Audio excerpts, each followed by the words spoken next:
वेदम अनुच्य अध्याप्य आचार्यो अंतेवासिनम शिष्यम अनुशासति ग्रंथ ग्रहणाद अनु पश्चात शास्ति तद अर्थम ग्राह्यति इति अर्थः। तो यहाँ पर कहते हैं वेदम, वेद को, अनुच्य, अनुच्य शब्द का अर्थ किया अध्याप्य, अध्यापन करा करके। किसने अध्यापन कराया? कहते आचार्य। किसको कराया? तो अंतेवासिनम, अंतेवासी को बोलते हैं शिष्य।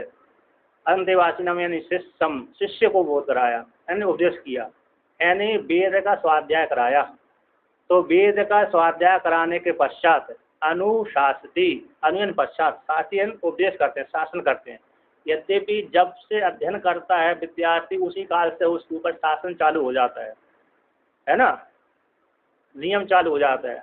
आप जिस आश्रम में रहते हैं, जिस किसी आश्रम में रहते हैं, चाहे अरे ब्रह्मचारी आश्रम हो, चाहे गृहस्थ आश्रम हो, चाहे वानप्रस्थ आश्रम हो, चाहे संन्यास आश्रम हो, है ना, 4 आश्रम है। तो 4 आश्रम में से जिस किसी आश्रम में रहते हैं, जिस किसी आश्रम में आपने प्रवेश किया, प्रवेश करते ही आपके ऊपर शासन चालू हो जाता है, शास्त्र का शासन चालू हो जाता है। इस शास्त्र ने वर्णन किया है कि इस प्रकार से कार्य करना चाहिए, इस प्रकार के आश्रम में रह करके। तो फिर तो यहाँ पर भी विद्यार्थी यानी शिष्य अध्ययन करने जब गया था गुरुकुल में, उसी काल में उसके ऊपर शासन चालू हो गया था। अब कहते हैं अध्ययन कराने के पश्चात विशेष शासन चालू किया है, विशेष शासन का उपदेश किया है। तो कौन सा विशेष शासन है? कहते हैं इस शिक्षा वल्ली के द्वारा शिक्षा प्रदान की गई है कि इस प्रकार से आप अध्ययन करने के पश्चात, समावर्तन संस्कार करने के पश्चात अब आप घर में जाओगे तो इस प्रकार से कार्य करते रहना। तो शिष्य को, अंतेवासी जो शिष्य, अंत यानी नजदीक, वासीनम यानी रहता है, बस निवासी धातु है। तो नजदीक में जो रहता है उसको बोलते हैं अंतेवासी। यानी कौन नजदीक में रहता है? बोलते शिष्य रहता है गुरुकुल में, शिष्य नजदीक में रहता है, अध्ययन करता है, नजदीक में पढ़कर, नजदीक में रह करके ही अध्ययन किया जाता है। यदि व्यक्ति घर से, तो गुरुकुल दूर है और घर में से अध्ययन करने जाएगा तो फिर यार कैसे हो जाएगा, उसका अध्ययन ठीक नहीं हो पाएगा।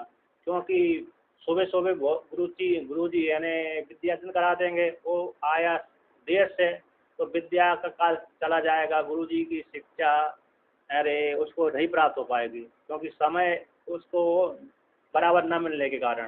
तो दूसरे घर में रह करके जो अध्ययन करता है प्राय करके वो प्रमादी भी हो सकता है। तो गुरुकुल में रह करके जो अध्ययन करता है वह प्रमादी नहीं हो पाता, क्योंकि वहाँ पर गुरु का शासन चलता है।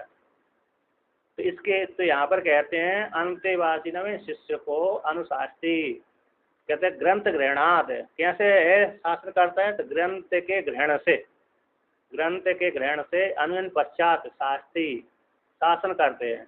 पहले अध्ययन करा दिया, अध्ययन करने के पश्चात फिर ग्रंथ को ग्रहण कराया, बोध कराया, उपदेश किया, इसके पश्चात शासन करते हैं। तद अर्थम, जो ग्रंथ का जो अर्थ है उसका बोध कराते हैं, अर्थात ग्रंथ में जो विशिष्ट शिक्षा है उसका उपदेश करते हैं। तद अर्थम ग्राह्यति, उस अर्थ को बोध ग्रहण करता है। शिष्य क्या करता है? आचार्य ग्रहण कराता है और शिष्य ग्रहण करता है। ग्राह्यति ऋजंत प्रयोग कर दिया प्रेरणार्थ में, तो आचार्य उस शिक्षा के माध्यम से उस ग्रंथ के अर्थ को ग्राह्यति, बोध कराता है, उपदेश करता है, ग्रहण करवाता है शिष्य को। कहते अतो हो अवगम्यते अधीत वेदस्य धर्म जिज्ञासाम अकृत्वा गुरुकुलात् नः क्षमावर्तितव्यम इति।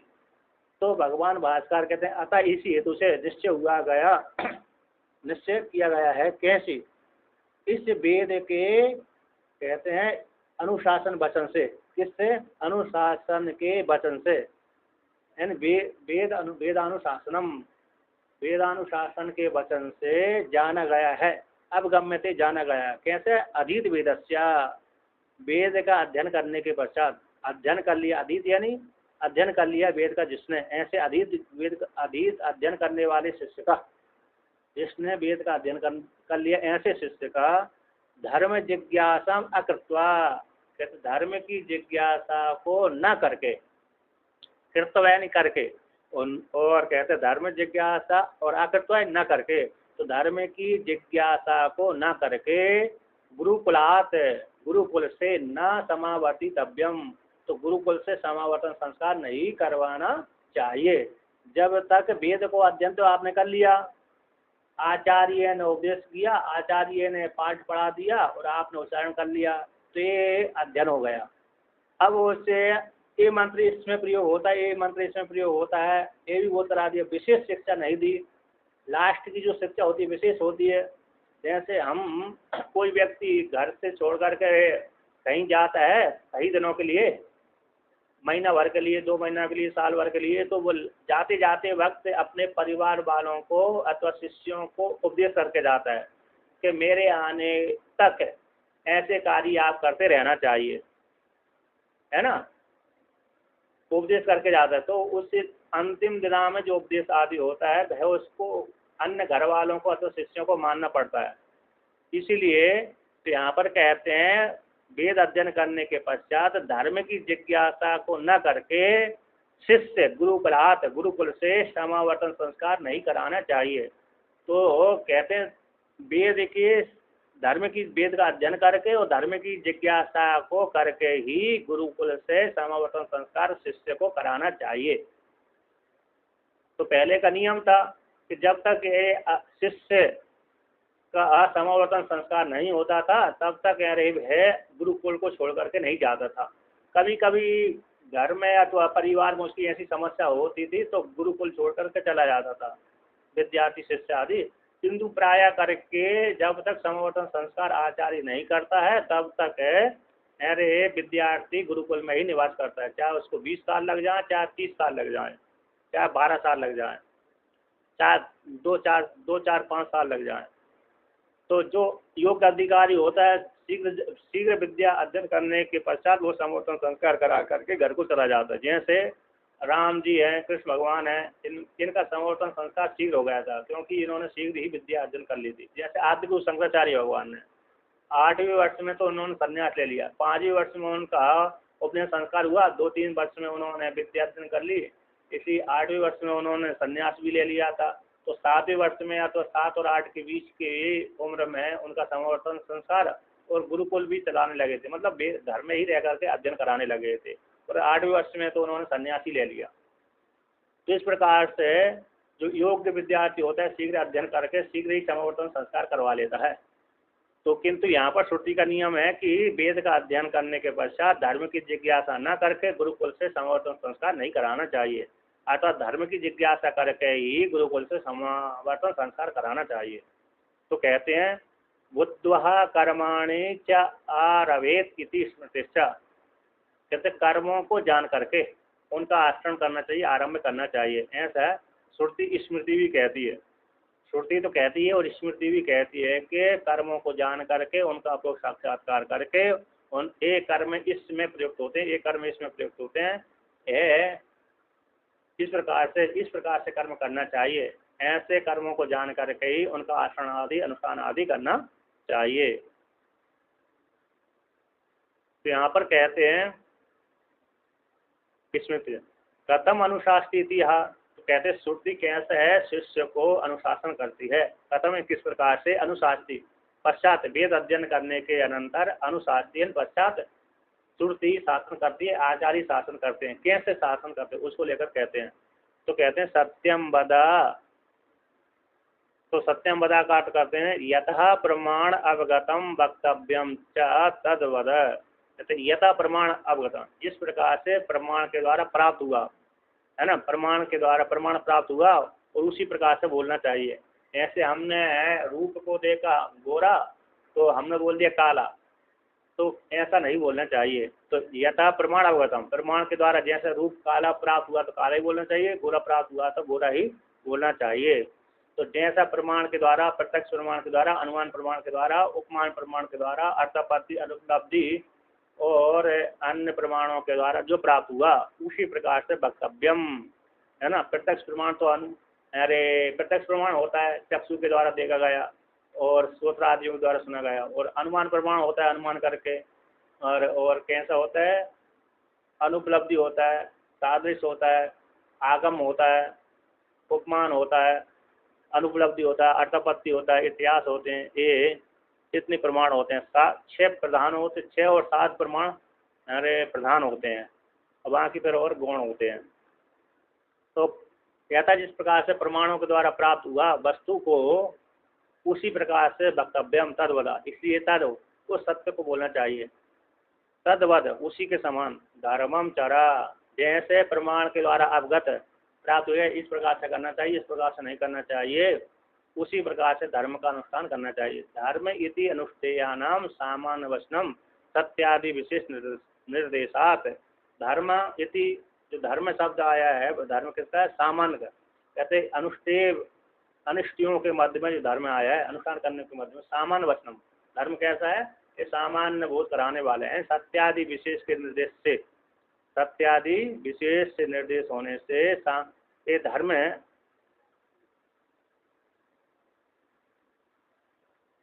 तो धर्म आदि है, तो धर्म इस प्रकार से करता रहना चाहिए, है नहीं? अनुष्ठेयों का, अनिष्ठेयों के मध्य में सामान्य वचन जो धर्म है वह सत्यादि विशेषों के द्वारा निर्देश किया गया, दिखलाया गया है। अथवा यहाँ पर क्या सत्यादि विशेष धर्मों का तो निर्देश है, पृथक रूप से कर ही दिया गया है क्या नहीं?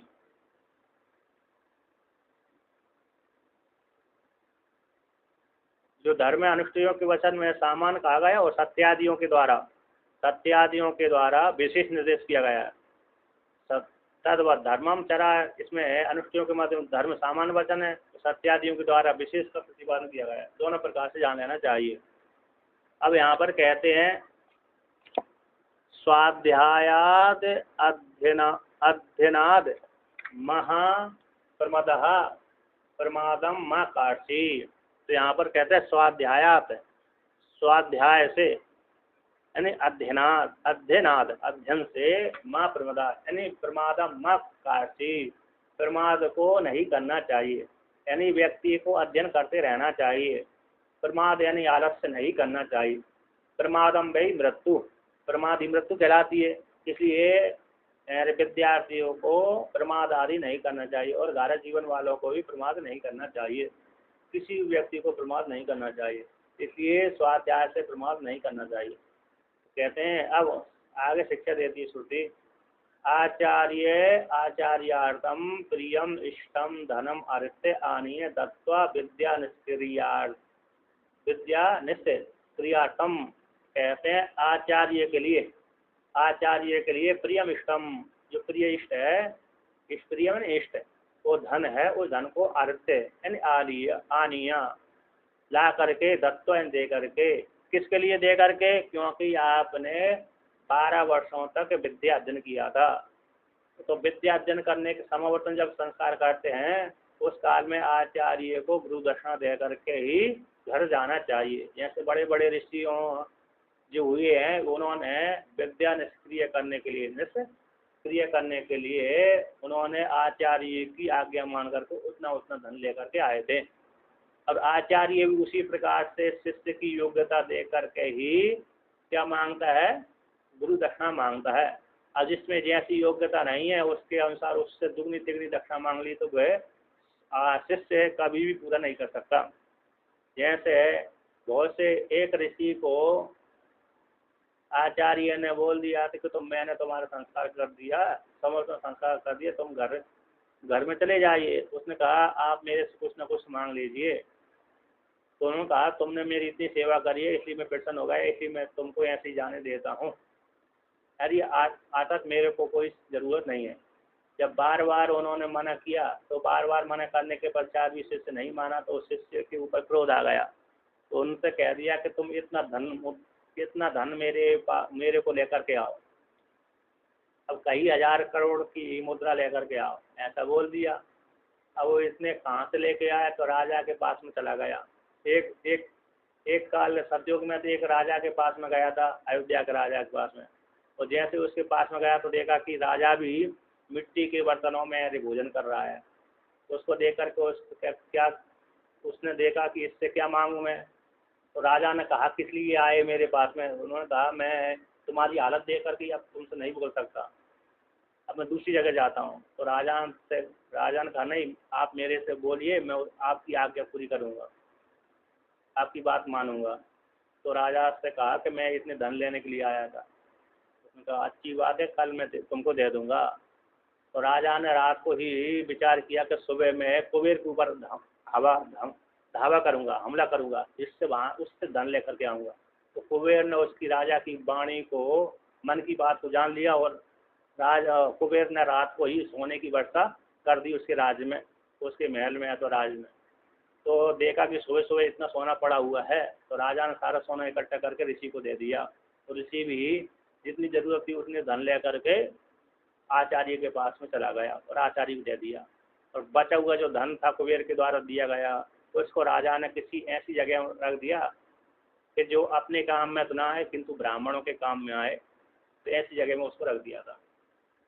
इस प्रकार से यहाँ पर कहते हैं विद्या की निष्क्रिय करने के लिए गुरु दक्षिणा दे करके आचार्य को गुरु दक्षिणा दे करके जाना चाहिए। समवर्तन संस्कार करके करा करके तो गुरु दक्षिणा दे करके ही घर में जाना चाहिए। तो प्रिय धन ला करके दे देना चाहिए, यानी गुरुकुल चलाने के लिए, गुरुकुल चलाने के हैं।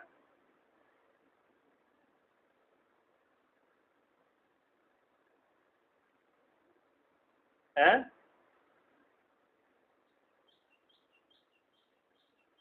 हाँ, मतलब समवर्तन संस्कार के काल में समवर्तन संस्कार करा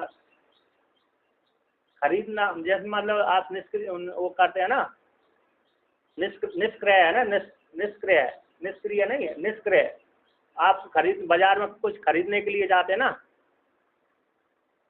तो क्रय करने के लिए जाते हैं, खरीदने, क्रय करना, खरीदना, लेन देन करना, धन दे करके दूसरी वस्तु ले लेना, अन्य क्रय करना, निष्क्रय करना।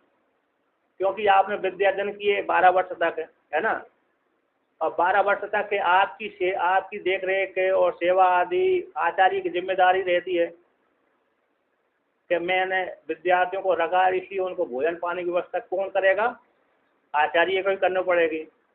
अब आपको 12 वर्ष तक आचार्य ने पढ़ाया, सारी खाने पीने की रहने की व्यवस्था करी। अब आपका फर्ज बनता है कि आप जाते वक्त उनको अपने घर में से ला करके दें, अथवा किसी राजा से मांग करके दें, अथवा कहीं से ला करके दें, और तो धन ला करके दे देना चाहिए यदि आचार्य ने मांगा है तो, है कि नहीं। यदि आचार्य ने कहा नहीं कहा तो कोई समस्या नहीं। आचार्य ने कहा कि मैं तुमसे धन नहीं लेना चाहता, अतः मैं तुम्हारी सेवा से प्रसन्न हो गया हूँ, अब तुमको गुरु दक्षिणा देने की जरूरत नहीं है, ठीक है ना। और जहाँ पर व्यवस्था ऐसी होती थी कि अरे आप अपनी सुविधा के अनुसार आप रहिए, यहाँ पर जगह तो हमारे पास में है, किंतु भिक्षा मांगने के लिए आपको घरों में जाना पड़ेगी, तो वहाँ पर आचार्य ज्यादा गुरु दक्षिणा नहीं लेता था, क्योंकि वो आचार्य को मालूम था कि ये भिक्षा लेकर के आते हैं, जीविका चलाते हैं, है कि नहीं। इसलिए जहाँ पर स्वयं आश्रम रहता था और सारी व्यवस्था आचार्य की रहती थी, उस आश्रमों में आचार्य तो उससे योग्य शिष्य की योग्यता देख करके गुरु दक्षिणा मांगता था। इसके भगवान से मांग लिया, कृष्ण भगवान से अब जीवित व्यक्ति अपने पुत्र को मांग लिया जबकि वो मर चुका था, लेकिन उनकी योग्यता देखी थी भगवान कौन ने? गुरु माता ने। तो गुरु माता ने योग्यता देख करके मांग लिया। तो इस प्रकार से आचार्य ने तो नहीं मांगा, किंतु गुरु माता ने मांगा था। तो यहाँ पर कहते देखिए, अब वो आगे उपदेश करते हैं आचार्य, श्रुति रूप आचार्य उपदेश करते हैं क्या? आचार्येण च अनुज्ञातो अनुरूपात अनुरूपान दारान आहृत्य प्रजातंतुम प्रजासंतान मां विवच्छेत्सि प्रजा संततिर विच्छित्तिर न कर्तव्य। ऐसे आचार्य के द्वारा अनुज्ञात है। आचार्य के द्वारा अनुज्ञात मतलब आचार्य के द्वारा यानी आज्ञा प्रदान की गई है।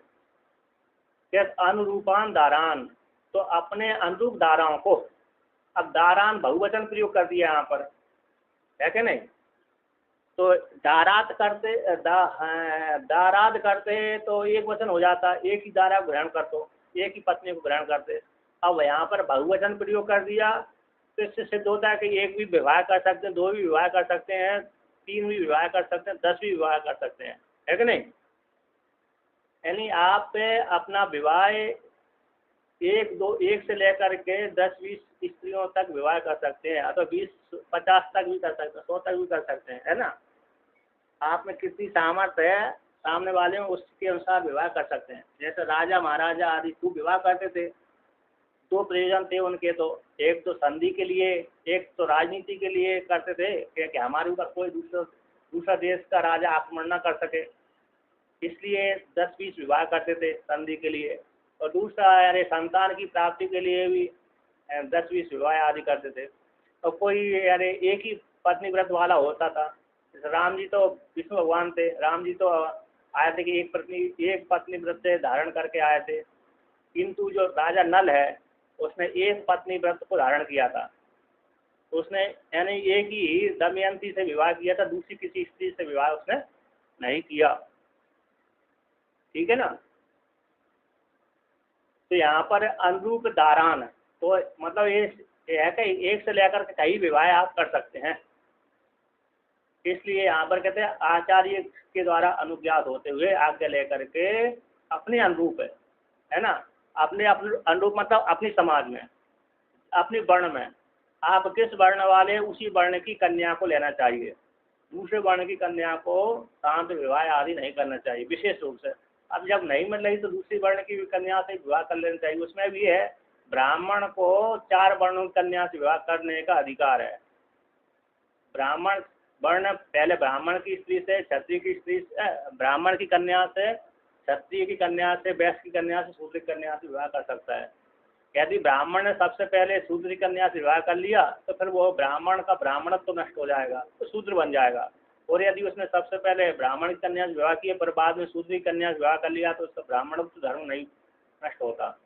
ऐसा शास्त्र वर्णन आया। तो क्षत्रिय के लिए भी 3 वर्णों के विवाह किए गए हैं।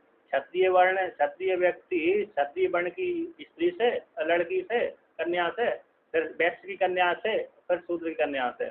और वैश्य के लिए भी वैश्य की कन्या से और शूद्र की कन्या से, और शूद्र के लिए शूद्र की कन्या से। इस प्रकार से विवाह करने का शास्त्र ने नियम दिया, अधिकार दिए गए हैं। और अपनी वर्ण की कन्या से एक से लेकर के कई तक विवाह कर सकते हैं पुत्र प्राप्ति के लिए। यहाँ पर कहते हैं अनुरूप धाराओं को आहृत ला करके, यानी प्रजातंतुम यानी प्रजा संतानम माँ विवच्छेसी, प्रजा संतान के विवच्छेद न करें, यानी प्रजा संतति की विच्छेद न कर्तव्य। अतः प्रजा संतति है, वंश परंपरा है, उसको नष्ट नहीं करना चाहिए। अतः वंश परंपरा नष्ट न करने के लिए आपको विवाह करना चाहिए और पुत्र पुत्री आदि की उत्पत्ति करना चाहिए, सही विवाह आदि कर लेना चाहिए, है ना। एक अभी भी वर्तमान काल में 1-2 संतान ही अकेली पैदा नहीं करना चाहिए, कई पैदा करना चाहिए, ऐसा तो नियम है यहाँ का शास्त्र का। लेकिन कानून का जो नियम है ना, हम दो हमारे दो, वो कभी कभी गड़बड़ हो जाता है। किसी का लड़का एक्सीडेंट में मर गया तो समस्या हो जाती है। इसलिए यहाँ पर शास्त्र अनुसार तो कई पुत्रों की उत्पत्ति के लिए वर्णन आया है। एक जगह उपासना आई है कि अपने पुत्र से पिता कहता है मैंने सूर्य को एक रूप में उपासना करी थी, इसलिए तुम मेरे एक ही पुत्र हुए। अब मैं तुमको आदेश करता हूँ कि तुम सूर्य की अनेक किरणों के द्वारा उपासना करना, तो तुम्हारे अनेक पुत्र पैदा होंगे। तो इस प्रकार से वहाँ पर है बृहदारण्यक उपनिषद में, चांदोग्य उपनिषद में आया है, चांदोग्य उपनिषद में आया विशेष करके। तो यहाँ पर कहते हैं इसलिए प्रजा संतति का विच्छेद यानी विच्छेद न करे, नष्ट न होने दे, यानी वंश परंपरा को नष्ट न करे, ये विवाह करते रहना चाहिए। विवाह करके पुत्र पुत्रियों को उत्पन्न करना चाहिए। अनुते पद्यमाने अपि पुत्रे पुत्र काम्यादि कर्मण तद उत्पत्तौ यत्न कर्तव्य इति अभिप्राय। कहते हैं विवाह तो कर लिया किंतु संतान ही पैदा नहीं हो पा रही। बहुत सी स्त्री गर्भवती नहीं हो पाती, है ना। स्त्री में दोष होता, कभी स्त्री में दोष होता है, कभी पुरुष में दोष होता है, अथवा दोनों दोष न होने के कारण दोनों को प्रारब्ध है, ऐसा नहीं है। तो प्रारब्ध न होने के कारण उनको संतान की प्राप्ति नहीं होती, तो उनको क्या करना चाहिए। विवाह तो हो गया, विवाह होने के पश्चात 10-20 साल हो गए, तभी पुत्र संतान पैदा नहीं हो पाई एक भी, कई विवाह करने के पश्चात भी। जैसे एक चित्ररथ नाम का राजा था, उसने 1000 विवाह किए थे, तो 1000 विवाह करने के पश्चात भी उसको संतान की प्राप्ति नहीं हुई। पर ऋषि के माध्यम से ऋषि के माध्यम से उसने पुत्र पैदा किया। आता तो अरे ये ऐसे यज्ञ करवाए जिसके माध्यम से उसको एक पत्नी के द्वारा एक पुत्र की प्राप्ति हुई।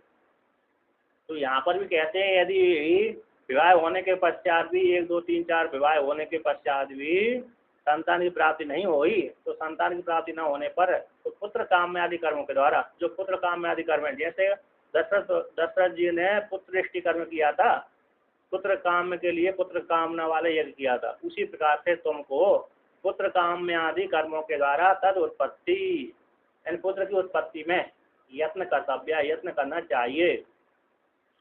जिस किसी भी उपाय से यदि ऐसे सामान्य गर्भ नहीं धारण, ऐसे पुरुष पुत्र की प्राप्ति नहीं हो रही तो काम्यादि पुत्रष्टि यज्ञ आदि के माध्यम से यज्ञ करके पुत्र उत्पन्न करना चाहिए। व्यास जी ने तो गोलक पुत्र उत्पन्न किया था, जैसे द्रुपद राजा ने यज्ञ के माध्यम से द्रौपदी और धृष्टद्युम्न को उत्पन्न किया था यज्ञ के माध्यम से, और कृष्ण दशरथ जी ने पुत्रष्टि यज्ञ करवाया था, और व्यास जी ने सत्यवती माता ने विश्वता के माध्यम से व्यास जी से अपनी पुत्र की पत्नियों में गोलक रूप पुत्र उत्पन्न किया, क्षेत्रज्ञ या तो गोलक।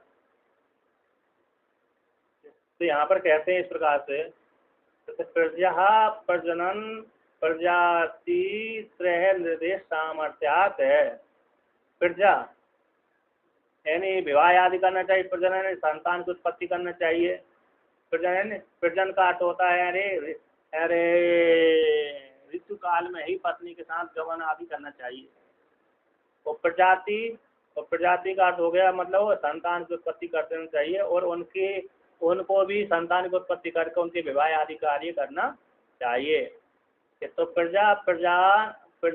प्रजाति त्रय के निर्देश की सामर्थ्य से ये निश्चित होता है कि जीव को, ब्रह्मचारियों को वंश परंपरा नष्ट न करने के लिए विवाह आदि कार्य करना चाहिए।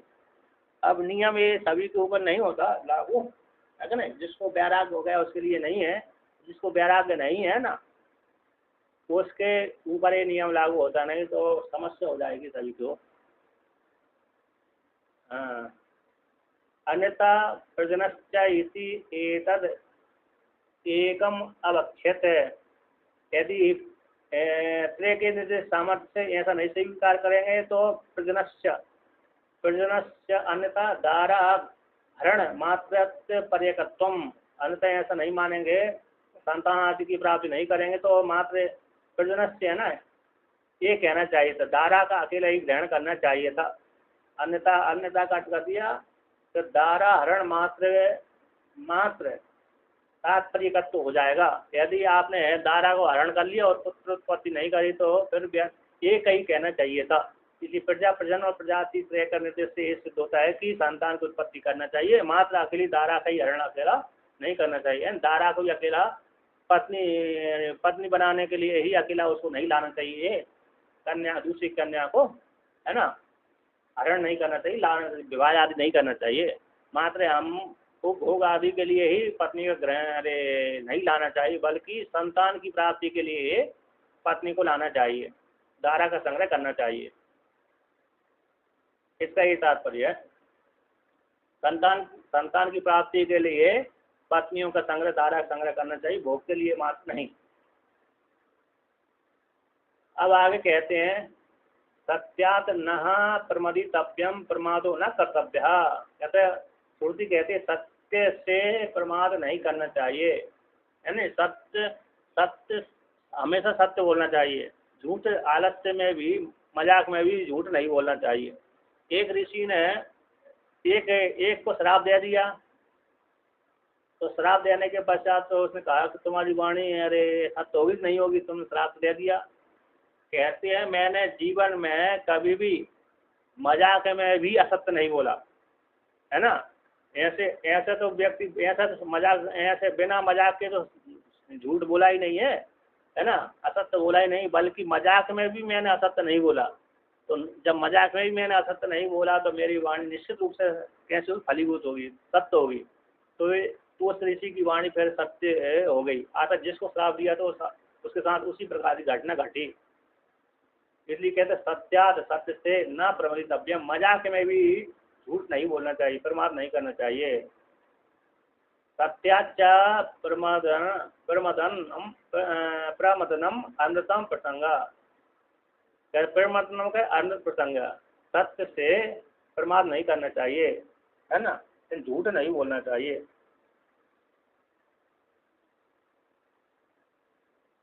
तो परमाद शब्द सामर्थ्या, परमाद शब्द की सामर्थ्य से यहाँ पर सत्य से झूठ, सत्य को त्यागना नहीं चाहिए।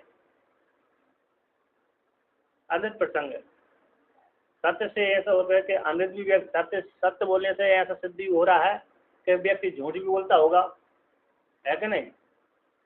सत्य का, यदि सत्य से प्रमाद करने का अर्थ है कि असत्य का प्रसंग, सत्य से सत्य शब्द बोल दिया तो मतलब होता है सत्य, असत्य भी बोलता होगा, असत्य का प्रसंग होगा।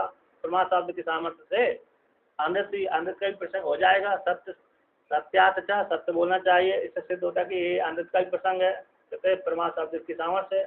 तो यहाँ पर कहते हैं सत्य शब्द का अर्थ है कि प्रमाद से भी, मतलब सत्य का अर्थ हो गया कि झूठ नहीं बोलना चाहिए, असत्य का प्रसंग नहीं है। प्रमाद शब्द की सामर्थ्य ऐसे जाना जाता है कि व्यक्ति को हंसी मजाक में झूठ नहीं बोलना चाहिए, है कि नहीं। सिर्फ हंसी मजाक में भी झूठ नहीं बोलना चाहिए, असत्य भाषण नहीं करना चाहिए।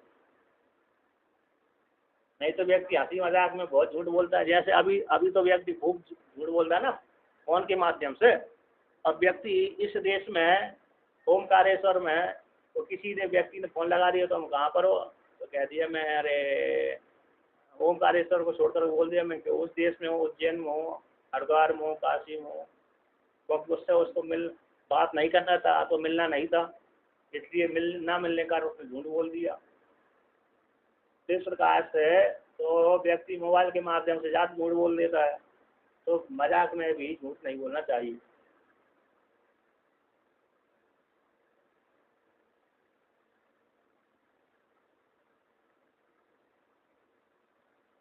तो यहाँ पर कहते हैं विस्मृत्या अपि अनृतम न वक्तव्यम इत्यर्थ, कहते हैं विस्मृति के द्वारा भी, है ना।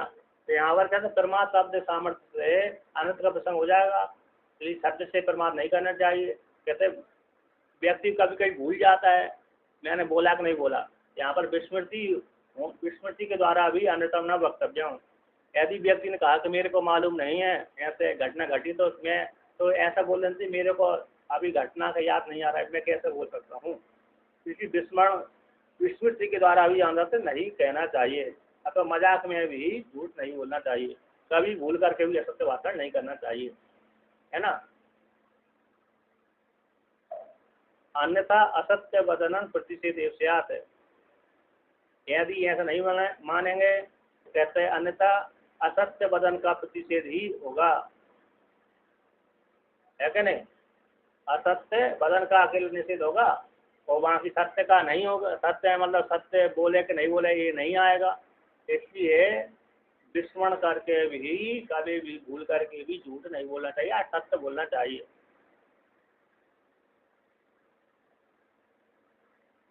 यहाँ पर कहते प्रमाद से भी झूठ नहीं बोलना चाहिए। तो ये इस प्रकार से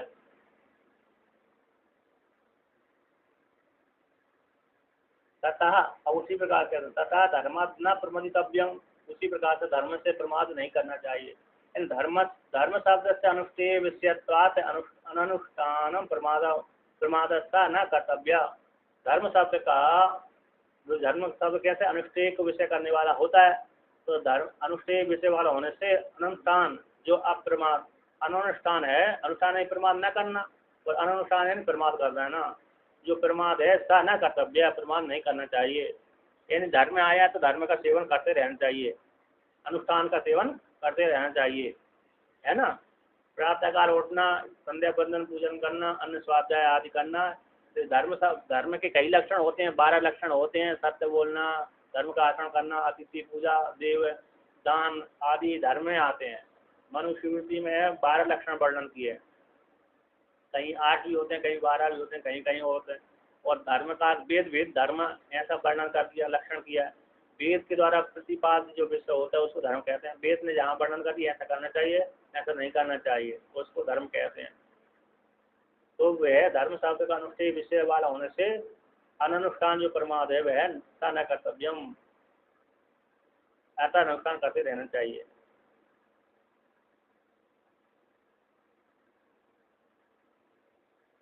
अनुष्ठातव्यम इति अनुष्ठातव्य एव धर्म इति यावत, अर्थात अनुष्ठान करना चाहिए इति यावत। तो आप कहते हैं एवं कुशलाद आत्मरक्षार्थात कर्मणो न प्रमदितव्यम। एवं इसी प्रकार से कुशल शब्द का अर्थ कर दिया आत्मरक्षा के लिए, कर्मों से न प्रमाद कर्तव्यम। यदि आत्मा की रक्षा करने के लिए कर्मों से प्रमाद नहीं करना चाहिए। यानी हमारे सामने यदि पशु आ गया मारने वाला तो उससे दूर हट जाना चाहिए। ये देखा कि सामने वाला पशु आया है मारने के लिए, तो उसको मार ही देगा, तो उससे या तो दूर भाग जाए या तो डंडा और सामने उठा लें तो पशु भाग जाएगा। अथवा योग क्षेम के लिए भी उसी प्रकार से ये सेवन करना चाहिए। यदि हम भिक्षा के लिए नहीं जाएंगे तो क्या करेंगे, अरे हमको भूखा मर जाएंगे। अथवा धन नहीं कमाएंगे तो तब भी गरीबी कारण हम मारे जाएंगे इत्यादि को लेकर के। इसी आत्मरक्षा के लिए जो भी प्रयत्न है, कर्म है, वो कर्मों को करना चाहिए, उनसे प्रमाद नहीं करना चाहिए।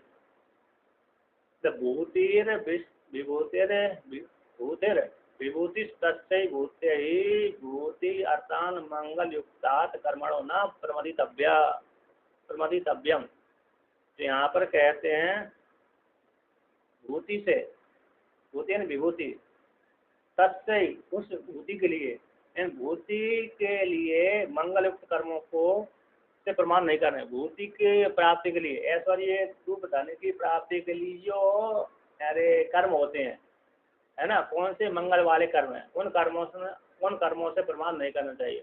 यदि आप धार्मिक जो कर्म होते हैं, पूजा है, पाठ है ना, यज्ञ आदि है, दान है, ये भूति की प्राप्ति के हेतु वाले कर्म है। इन कर्मों से वैराग हो जाएगा तो व्यक्ति को पुण्य न होने से क्या हो जाएगा, उसको ऐश्वर्य की प्राप्ति नहीं होगी। जैसे ही आपने देखा हो कि अमुक व्यक्ति इस काल में धनी है, धनाढ्य है, इस काल में ये अमुक व्यक्ति गरीब है बहुत, तो इससे सिद्ध होता है कि उसने पूर्व जन्मों में क्या किया था, अधिक पुण्य किया था, इसलिए इस जन्म में उसको बहुत धन की प्राप्ति हो गई। अब इस जन्म में अब पूर्व जन्म में उसने दान आदि नहीं किया था, इसलिए इस जन्म में कैसा गरीब है, ये सिद्ध होता है प्रत्यक्ष देख करके, अनुमान लगा करके। इसलिए पूर्व जन्मों में जिसने पुण्य अधिक किया था वह इस जन्म में बहुत धनाढ्य है, और जिस व्यक्ति ने पूर्व जन्मों में दान आदि नहीं किया था इस जन्म में वो गरीब है। इसलिए तो भूति के लिए, ऐश्वर्य की प्राप्ति के लिए मंगल युक्त जो कर्म, उन कर्मों से प्रमाद नहीं करना चाहिए। दान देते रहना चाहिए, पूजा पाठ आदि करते रहना चाहिए, तीर्थ सेवन करते रहना चाहिए। स्वाध्याय प्रवचनाभ्याम न प्रमदितव्यम। स्वाध्याय से और प्रवचन से, स्वाध्याय वेद के अध्ययन से, वेद के पाठ से और प्रवचन अध्यापन कराने से न प्रमदितव्यम, प्रमाद नहीं करना चाहिए। कहते स्वाध्यायो अध्ययनम, स्वाध्याय का अर्थ है अध्ययन, और प्रवचनम का अर्थ है अध्यापनम। प्रवचन का अर्थ होता है अध्यापन कराना। आचार्य अध्यापन कराता है किसको, शिष्य को, और शिष्य क्या करता है, अध्ययन करता है, पाठ करता है ना। तो स्वाध्याय का अर्थ होता है अध्ययन और प्रवचन का अर्थ होता है अध्यापन। इन दोनों के द्वारा, स्वाध्याय और प्रवचन के द्वारा न प्रमदितव्यम, जीव को, साधक को प्रमाद नहीं करना चाहिए। पढ़ते भी रहना चाहिए, पढ़ाते भी रहना चाहिए, पाठ भी करते रहना चाहिए, उपदेश आदि करते रहना चाहिए। यदि प्रवचन आदि नहीं करेगा तो विस्मरण हो जाएगा, भूल जाएगा, और कर्म भी भूल जाएगा। ते ही नियमेन कर्तव्य इति अर्थात, कहते हैं ये दोनों, स्वाध्याय और प्रवचन दोनों नियम रूप से करना चाहिए, है क्या नहीं, प्रमाद नहीं करना चाहिए।